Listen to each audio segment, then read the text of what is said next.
Sa isang bansang puno ng ingay ng politika at kontrobersya, sino ang nagsasabi ng totoo? Sino ang nasa panig ng bayan? Welcome to Bayang Pinas, ang news channel na hindi takot maglatag ng katotohanan. Dito, pinag-uusapan natin ang mga isyong may kinalaman sa kinabukasan mo, politika, pamahalaan at ang tunay na kalagayan ng ating bansa. Hindi kami bayad, hindi kami bulag. Sa Bayang Pinas, ang boses ng mamamayan ang tunay na headline. Kaya kung sawang-sawa ka na sa mga baluktot na impormasyon at scripted na kwento, dito ka na. Dito sa Bayang Pinas, tayo ang bantay at boses ng bayan. Kung gusto mong manatiling mulat at informed, don't forget to like, share, and most importantly, subscribe dahil sa panahon ngayon, ang kaalaman ay kapangyarihan. Ito ang Bayang Pinas, balitang totoo, pusong makabayan para sa sambayanang Pilipino. Tara na't alamin ang tunay na balita. O sa mga diskaya na hindi ka nakakasigurado. Okay, gusto ko lang balikan ang isyong ito. Bakit to importante ito? Kasi, kung pupuntahan mo lamang itong isang bahagi po, sorry po, okay ba? Okay lang ba sa iyo? Ituloy mo. Mukhang bis na bis ka. Oo. Kasi tayo nautusan dahil 50th birthday ni Ruth Cabal. Okay. Oo, sige, ituloy mo muna. Birahin mo muna yan. Sandali muna, bis na bis ka. Parang, ano yung dulo ng manggas mo? Hoy! Eto? Hindi, oo. Alin ba? Ito yung kinuha ko muna sa table natin. Oo. At ginawa kong manggas ng damit. Oo nga. Parang yun yung inaano ng lola ko dati Ano yung ginaganchilyo? Ginaganchilyo. Ikaw talaga. Anong dulo yan? Eto nga. Oo. Yan nga yun.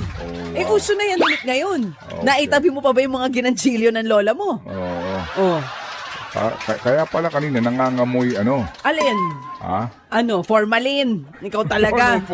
Oo. Sabi ko nangangamoy pabango. Ayan, naayusin mo. Akala ko kung ano Kasi sinabi mo, lola mo. Oo. Kaya pala, hindi ko lang kung si Derek Grace ba dito o si Ma'am Jen Ributa o si Mitch Alin? nakaamoy na ng naptalina. Oh. Nakaamoy ka na nun, Ma'am Grace Naptalina. Iba yung bilog-bilog. Hindi mo naabutan, naptalina. What's that? Naptalina yung bilog-bilog? The I-google mo. mothballs? Naptalina yung, Mothballs, right? yung mga bilog-bilog na Na kulay nilalagay puti. sa damit. Para paiwas sa ipis. Sa ipis. Ayan. Maipis kasi dati. Ngayon mabuwaya. Diba? Usong-uso yan dati. Okay. Oo. Asa na ba ako? Ay, nandito ka na. Nandito ka Hindi na sa... kasi, ako'y Ituloy mo. nadidistract ako sa beauty mo, baby Ay, girl. thank you naman. Yan talaga ang Tuloy na natin. Nagbulan pa di ba? Bobo Marcos, ready ka na? Okay, November 16, 17, 18, Bobo Marcos. Kung ako sa'yo, mag-resign na. Kung ako sa'yo, mag-resign ka na. Hindi, kasi pagod ka na po si Bobo Marcos, pagod na mga karyason. Pagpahingayin na natin doon sa dahig. Bigyan natin ng vacation doon sa dahig. ko ang i-distract ka. Ganda ng suot mo, girl. Thank you. Oo. Napagkakamalan na naman tayong Nepo wife niyan. Nepo baby girl. Oo nga. Ang ganda sa television, Oo. Sige na, ituloy mo na. Inaabangan namin yan Ikaw talaga binibiti mo kami. Opo. Nandun ka sa... Ito po, okay. Ito po sinasabi, part ito ng ICI report. Ito yung kanilang first interim report. Oo. At kung babalikan natin yung bahagi po ng affidavit, nitong sila Hernandez, Alcantara, and Bernardo. Okay? Doon po nila ikinaklaro din kung paano ang hatian.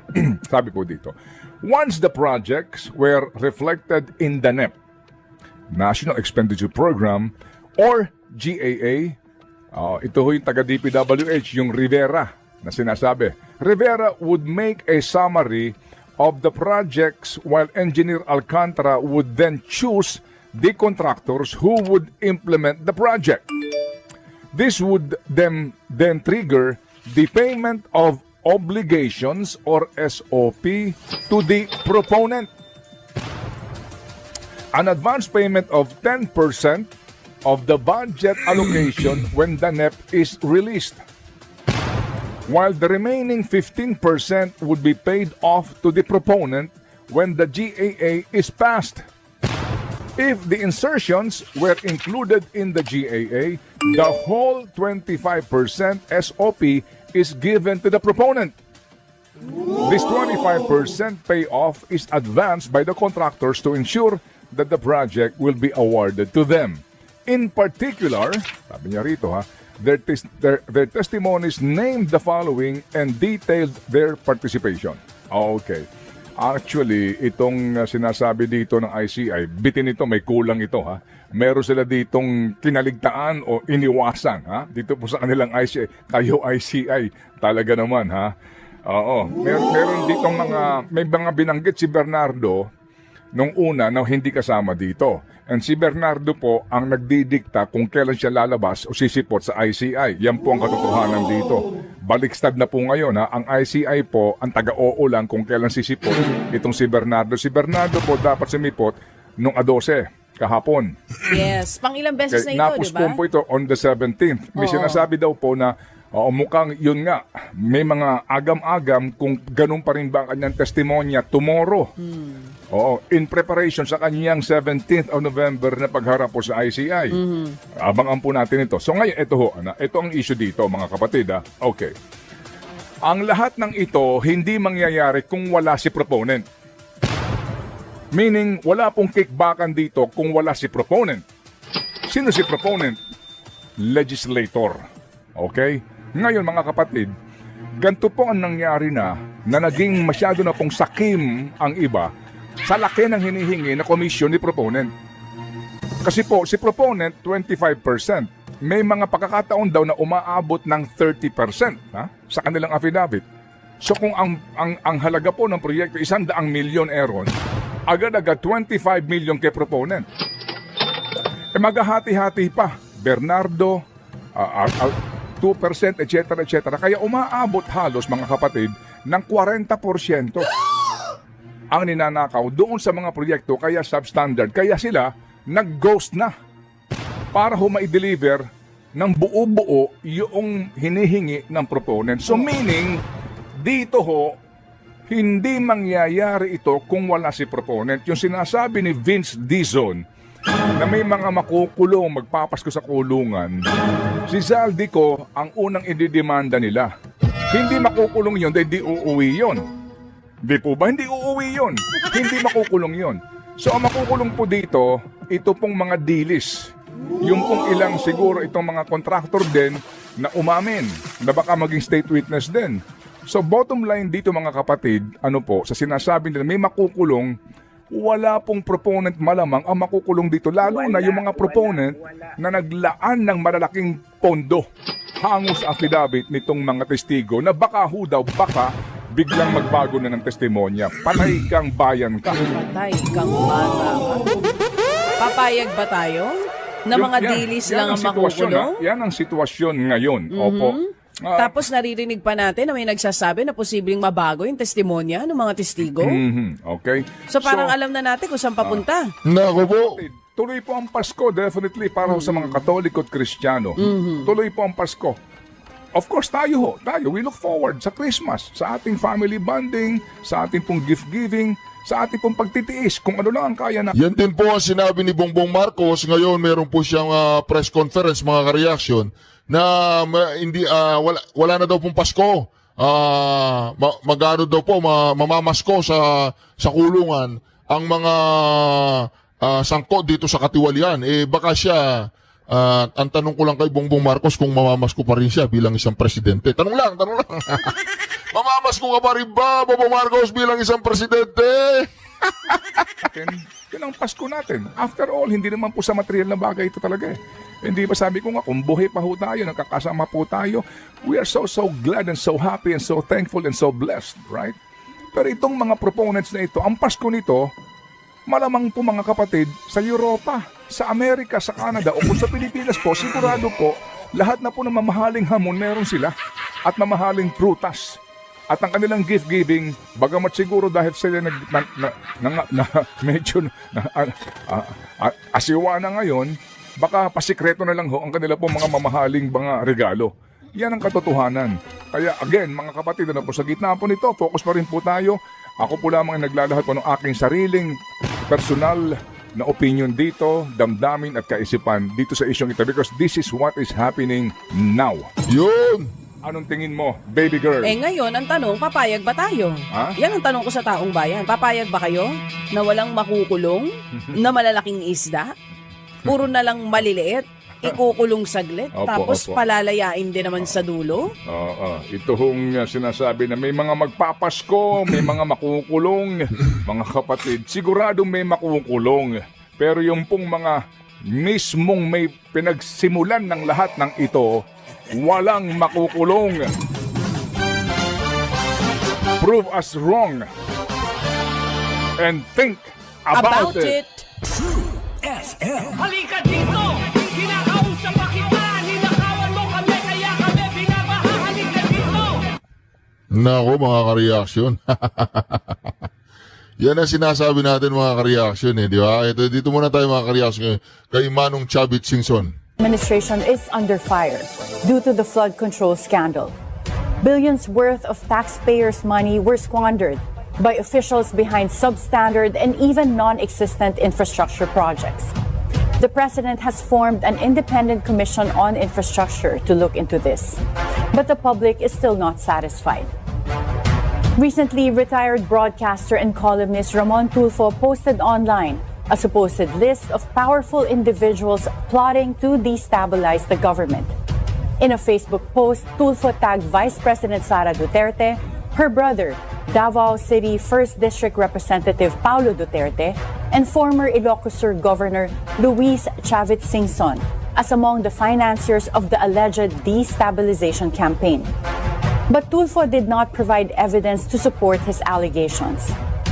Today, we are joined by one of those implicated in the supposed destabilization plot, Governor Chavit Singson. Good morning, Manong Chavit. Good morning, Alan.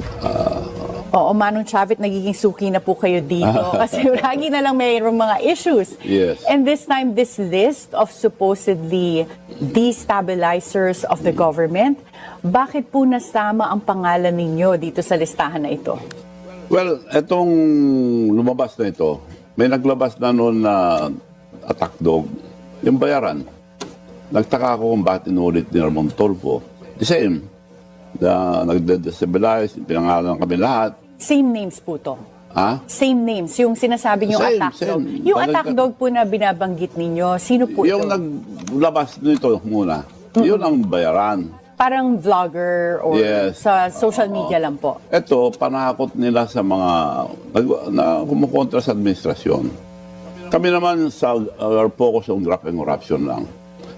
Hindi totoo ito dahil hindi ko karamihan dito hindi ko kilala eh.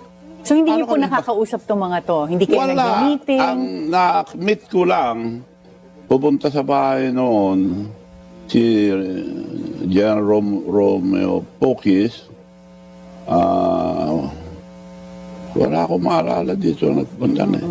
So yung pagpunta po ni General Pokis sa inyo is for what? Well, nag-uusap tungkol sa darating na malaking malaking rally po, oo. sa EDSA Ito po yung upcoming rally sa 16. 16. Okay. Tapos nag-rally rin ang iglesia sa 16, same Yes, date. opo, oo. Nag-apply na po sila ng mga sa permits. Luneta. So I'm not sure kung pupunta ako doon sa EDSA. I will, dahil parang napasukan na nga ang yung papunta sa EDSA, marami ng nabayaran na pumipigil sa mga tao. So ako, nagpaalam din ako sa mga, kasi ang iglesia all over the country, may mga minister nila. So, tinanong ko kung pwede ako pumunta. Pwede, basta lang kami sa graft and corruption. Yun lang ang parang prayer rally because of what's happening now in this country about graft and corruption. Manong Chavit, ikaw lang po yung nasa listahan na listed twice. One as those involved in the plot to destabilize the government, but also as a financier, along with Yeah. Vice President Sara Duterte and Congressman Pulong. Yes. Bakit po kayo twice na nalista sa palagay ninyo? Close po ba kayo kila Vice President Sara at kay Congressman Pulong? After election, di na kami nakita eh. Si Pulong, di ko pa nakita. Si Si Baste, minsan ko lang na-meet nung after election, pero maraming tao, hindi ako napansin. Wala na. So, wala na akong connection sa lahat. Kaya dito wala akong pinapanigan. Eh, hindi ako nagpipina. Sinungaling ito. Ako hindi ako sinungaling. Hindi ako marunong magsinungaling. So, Maraming lumapit na humingi ng pera. Hindi ko binigyan. humingi po ng pera in relation to... Sa mga rally-rally daw. So, hindi ko binigyan. So palagay niyo po, yung apart from itong sinasabi niyo attack dog, saan pa kumukuha ng insider information si Ramon Well, Tulfo? Hindi siya Ramon Tolpo. Ginaya lang ni Ramon Tolpo yung una naglabas, yung attack dog. Kasi sabi niya sa dulo, I have reliable insider info, pero hindi niya raw i-disclose. Yung, So, yun sa Facebook post niya po, nasa nakalagay sa baba. Sino Don't ask nagsabi? me. Si Ramon Tulfo po, doon sa Facebook post yun niya. nga eh. Nagtaka ako kung ba't niya pinutulan to. Eh, yung attack dog na naglagay, bayad yun eh. Oo. Pero ano po kaya motive ni Mon Tulfo for Pero, releasing this list? Nagtaka ako ba't niya ginaya. Opo, oo. So ano yun palagay niyo panakot motive? ng gobyerno yun na huwag kayong gagawa niyan. Alam namin, titignan kayo namin, imbisikan ka namin. Si Jenny Bagalong per verification para pakita lang na nag-investigate sila. Pero walang katotohanan to. Unang-unang, ang kilala ko lang dito, Marcoleta, hindi na kami nakita after election. Si Mike Defensor, ang huling magkikita namin, 1922, during the campaign period of BBM. 2002, 2022. Opo, opo. Hindi ko na nakita. So, paano kami magkakaroon ng or kalukuhan ito? Panakot nila sa tao na huwag kayong ganyan, minumonitor ka namin. So palagay niyo po, Mon Tulfo is doing this on behalf of the government? Ako, nagtaka ako. Kasi pag Yung alam ko, he was nauna, already exactly the criticizing. same. Yes. Bayad yon. Hindi ko sinasabi si Ramon Tulfo ang bayad, pero Opo. the same ang ginawa niya. Ang palagay niyo pong nagbabayad doon sa attack dog, yung unang naglabas sa social media ay sino? Ay, walang iba kundi administrasyon. Siyempre, ang kalaban ko dito, mga trolls, mga attack dog. Never ako sinagot. Isa lang ang hiningi ko. Para bigyan ng credibility ang ating Pangulo, paimbestiga muna ang probinsya niya. Kung malinis siya, then may karapatan siya magbintang sa iba. Ito po yung mga flood control. Flood control. Hanggang ngayon, ICI, wag na kayo lumayo, punta kayo sa Ilocos Norte para tulungan natin presidente, pakita na malinis, then kalkalin nyo kami lahat ako. When you say Ilocos Norte, that would mean that The province of the president. Opo, yung, at kung saan congressman din po si Sandro Yes, Marcos. not only him, the whole province. So, yun lang hiningi ko. Ayaw galawin. Bakit? Something must be wrong somewhere. Now, to prove you, sa Senate, bakit nilalampasan ang Ilocos Norte? Ang liwanag. Pinangalan lahat yung mga flood control project. 1, 2, 3, 29, 31 na kagad. Nilalampasan ng 30. Ang liwanag eh. Doon po sa listahan na unang binanggit ni Curly Discaya nung nasa Senate po siya as yung mga involved na congressmen, meron po bang mga taga Ilocos Norte doon? Wala. Wala. Kasi Wala, sinabi sana na po wala. ni Senator Ping Lacson as the returning chairperson of the Blue Ribbon Committee na papatawag niya rin yung mga congressmen daw na binanggit ni Curly Discaya. So, wala po doon sa listahan na yon. Wala. Do you think ito pong sa Blue Ribbon Committee magpapatawag sila sa I Ilocos? don't know. Nabasa ko lang sa diaryo kanina, patatawag mga congressman. Walang mangyayari yan, magde-deny lang lahat. So, going back, dun sa listahan po, sinabi sa post ni Ramon Tulfo na yung listahan na yun are people that are the government is watching. Marakot. So, do you believe na Ano minomonitor kayo ng tao? kayo ng Parang gobyerno? kami. Winawarning. Oh, so Yun parang ang palagay nyo ba, exactly totoong sinabi yung minomonitor attack kayo? dog. Inulit niya. Nagtataka lang ako. Ba't niya inulit? Okay, so, pero hindi nyo po napapansin or nararamdaman na minomonitor kayo? Oh, they can jail me if they want to. They can kill me. But okay lang, patayin nila ako. hahabulin sila ng mga taong bayan. And ang Diyos, ang huling habol sa kanila, kung patayin nila ako, ang ating Panginoon. You have been vocal in the past po about pushing for a revolutionary government. No, I'm not. I'm Hindi not. ko ba sinabi I'm not niyo- pushing. No. Oo. Sinabi niyo po dati yun. Kung bababa si BBM, gusto ko Supreme Court will be the caretaker. Mag-uusap sila ng mga military. And the religious Kung mag-resign organization. po ng kusa. Kung Kasi mag-resign. na-mention niyo po dati yun dito. Dito rin sa at the Yeah, forefront, yes, yung kung mag-resign. revolutionary government. So hindi naman pala sa pilitang papaalisin si No. PBBM. Kung wala na nga ang presidente, wala akong gustong umupo. I only trust now, at this point in time, the Supreme Court. So, Supreme Court ang caretaker, mag-usap ang military, wala religious group, kung anong klaseng gobyerno itatayo natin, then they can do anything they want or stop election or whatever. I only trust the Supreme Court. Wala nang iba. Recently po, meron ding balita na sinabi ni Ombudsman Boying Remulla na meron na ring ICC warrant of arrest against Senator Bato de la Rosa.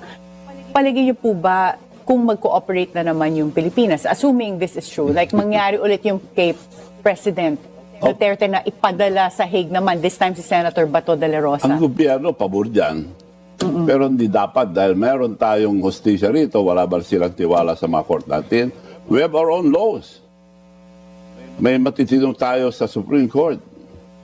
Sila ang lilitis kung may kasalanan si Senator Bato, kung may kasalanan si President Duterte, dito linisin.